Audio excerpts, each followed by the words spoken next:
আসসালামু আলাইকুম। দেশ ও দেশের বাইরে থেকে যে সমস্ত ভাই বোনেরা আজকে দেখাচ্ছি হলো আপনাদের সামনে একটা পটল ক্ষেত। এটা তৃতীয় পর্ব। এটা আমরা মাঘ মাস থেকে কিন্তু আসলে মাঘের 8-10 তারিখ থেকে বেশি, মাঘ ফাল্গুন চৈত বৈশাখ জ্যৈষ্ঠী আষাঢ় শ্রাবণ এখন পর্যন্ত ভাই এই দেখেন কত বড় একটা জমি, নিচে রয়েছে বর্ষালি ধান, ওই পাশে কমলা মালটা। এই যে 87 ধান, 87, 75, 33 তিনটে ধান আমি মাপার পরে 100 করে মাপে দেখবো যে কোনটার ফলন বেশি আর কোনটার কম। এই জন্য ভাই তিনটে ধান লাগাচ্ছি সারিবদ্ধভাবে। ওই পাশে রয়েছে আমরা যে কমলার জমি, কমলা, আর এ পাশে রয়েছে মালটা, এ পাশে রয়েছে গোড়াগাটি কলা।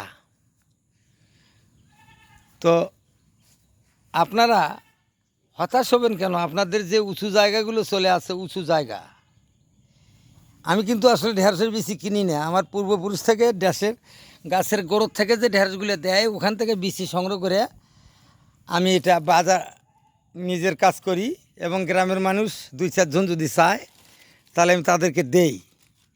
তো এই যে পটলগুলো আপনারা দেখতেছেন, এই পটলগুলো কিন্তু জংলি পটল।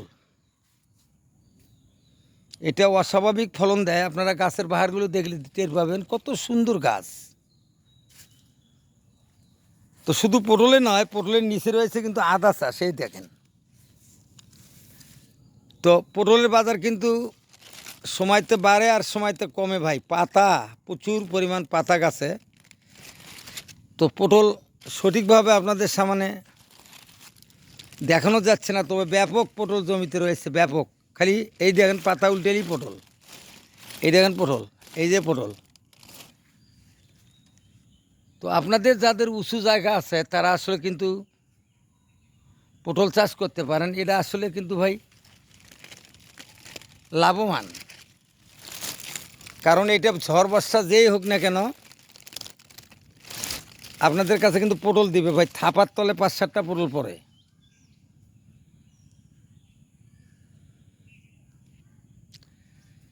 তো বাংলাদেশের যে অবস্থা, আসলে আমি 35 বছর থেকে কৃষিকাজ করি। এই 35 বছরে কৃষক নিয়ে কোনো বাংলাদেশের প্রধানমন্ত্রী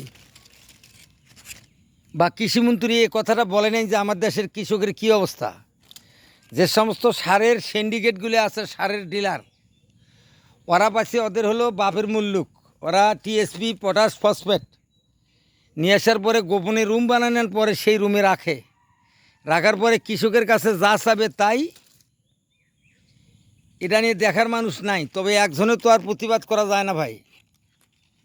তো যাই হোক, আপনারা সকল বাংলাদেশের কৃষক কিষানি ভাই যারা আছেন তারা সকলভাবে আপনাদের গৃহপালিত গরুর গোবর সার একখানে রাখবেন, বর্ষাকালে পলিথিন দিয়ে ঢাকে রাখবেন, বর্ষা গেলে বেশি বেশি জৈব সার দিবেন, বেশি বেশি ফসল নেবেন। একমাত্র মাটির খাদ্য হলো গোবর সার, আমাদের খাদ্য ভাত ও মাছ।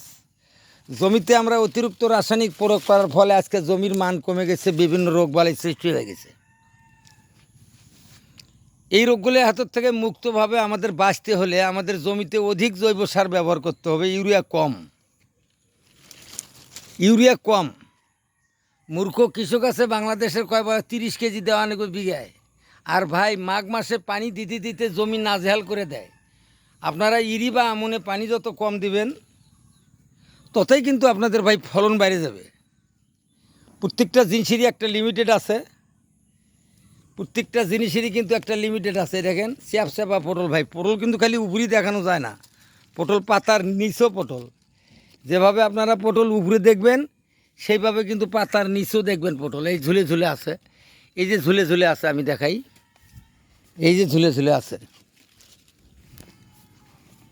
এই যে ঝুলে ঝুলে আছে পটল। দেখেন পটল এইভাবে জাংলের নিচে কিন্তু আসলে দুলে দুলে থাকে, এই যে।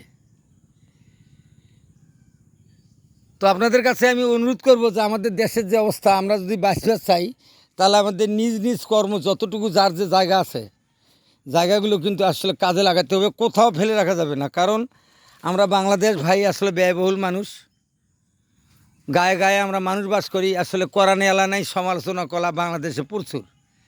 আর যদি কোয়া যায় যে আজকে দলত যাওয়া লাগবে 1000 করে টাকাতে কাম বাদ দিয়ে দৌড়ায়, কিন্তু আমরা কৃষক তো তা যেতে পারি না। আমরা দলমল নির্বিশেষে আমরা কোনো রাজনীতি করি না।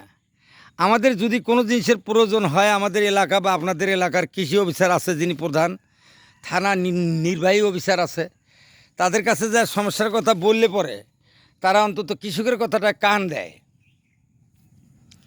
আপনাদের যদি কোনো ডিলার, এলাকার ডিলার বা এসে কথাবার্তা উল্টেপাল্টা করে, তো আপনারা সরাসরি আপনাদের কৃষি অফিসারকে তদারকি করেন, সাথে সাথে সেটা মুক্ত করবে যতটুকু কৃষকের জন্য তারা নিয়োজিত আছে। কিন্তু তাদের কাছে ব্যবহার করবেন না, আপনারা উল্টে পাকে মার দেবেন, তাহলে এটা হবে না।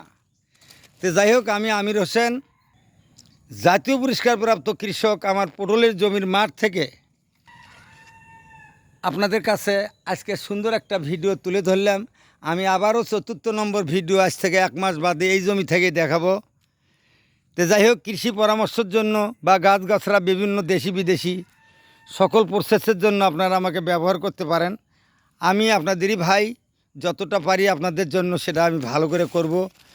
আমার হোয়াটসঅ্যাপ নাম্বারটা এখানেই থাকলো, 01794834139। এই নাম্বারে যোগাযোগ করলে আমাকে আপনারা পাবেন। আসসালামু আলাইকুম।